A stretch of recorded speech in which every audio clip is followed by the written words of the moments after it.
Hey guys, it's Monday. Greenfinch and linnet-bird, nightingale, blackbird, how is it you sing? So I've had a pretty crazy couple of weeks, so you haven't seen my face in this box for a little while. That's mostly because first I was in tech for a week and a half, a bunch of 12-hour days, really long days. It was a very long show to tech, or Q to Q. I don't know if you guys all use that terminology, but where you run through all of the cues in the show and like are setting the cues and stuff. Took us 2.5 days, which is a long time. Usually you get it done in a day or maybe a day and a half, 2 days. 2.5 days is quite ridiculous. It took a long time. There's a lot of cues in the show, so it took a long time.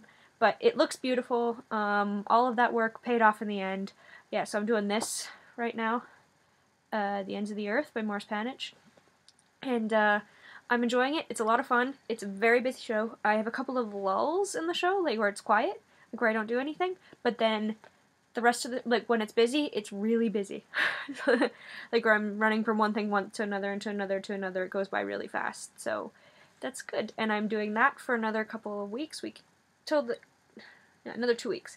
And then on the first week of April, I start my next show. So I have a week of overlap with the two shows. So I'm going to be busy. I'm going to be in rehearsal and in prep during the day, and then I go to the theater to do the show at night. So I'm going to be pretty busy, so I don't know if I'll get a video out that week, even though Monday's my day off. It's still going to be pretty busy. Yeah, I'm busy at the moment. But one thing I want to talk about is on my show right now, we found that this show is not a lot of the patrons, the longtime patrons, cup of tea. We've had a lot of walkouts, a lot of people not staying for the second act. And this theater does a 50-50 draw at every show, so they sell the tickets before the show and an intermission, and then they generally do the 50-50 draw before the start of the second act. And we've had a lot of people that will stay to hear the 50-50 numbers and then leave before the second act starts. So we've been thinking about moving the 50-50 draw to the end of the show. But that's what I'm wondering from you guys. Have you guys ever walked out of a show? And if you did, why? Because personally, I don't think this is a bad show. It's just not what the audience is used to. Because it is a niche theater. They do mystery plays. It's Vertigo Mystery Theater. So the audiences are big fans of what they did for years and years and years, which was lots and lots of Agatha Christie and like whodunit mysteries and stuff. This show is a little different. It's still a mystery in the broad sense of the word, but it's not really a mystery a la Agatha Christie. It's not a whodunit mystery. It's these two guys that both think the other one is after them, but in reality they're running towards each other, and they end up in this hotel that's half fallen into the sea, and hilarity ensues, and it's lots of fun. It is an absurdist piece, so it's a little bit out there. It's definitely not everyone's cup of tea, but the second act is a lot of fun, and a lot of people aren't staying to see that, and it hurts my heart. Like, I know I shouldn't care as much as I do, but I do. Personally, I've walked out of shows twice, ever, in the, probably, I've been seeing shows since I was like 9 years old, so it's been a while since I've been going to plays, and I've walked out twice, and I haven't walked out in a long time. It's been a couple of years since I've walked out. It's been like it's been 4 years since I've walked out of a show. And one of them was because I was so bored I couldn't watch anymore, and I was sitting in an audience full of really disrespectful high school students.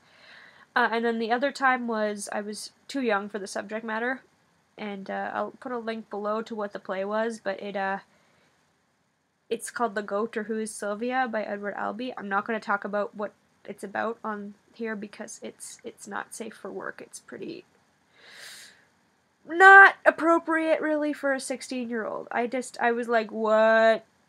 You'll know what I'm talking about as soon as you read the thing in the doobly-doo. Anyway, that's all I have to talk about, but yeah, a little bit of a topic this week. I'm gonna try not to edit this video. I'm just gonna go straight through. It's a cut-free video. Also, the Lizzie Bennet Diaries. I ended up making a cut because I forgot to talk about the Lizzie Bennet Diaries. What a week it's been in the LBD universe, my goodness. I've talked to Mark and Mary about it, and like last Thursday, and the craziness of last Thursday, and how many times I've watched episode 98. I've lost count. It was just, like, I made inhuman noises when I watched it, and then today's episode, I was like, cute, but not what I wanted. I'm disappointed. I was really hoping it wasn't going to end like that. Like, I was, like, she got the job offer from Mr. Collins, and I was like, I really hope it doesn't end with a job offer, and it did. Dang it. Really?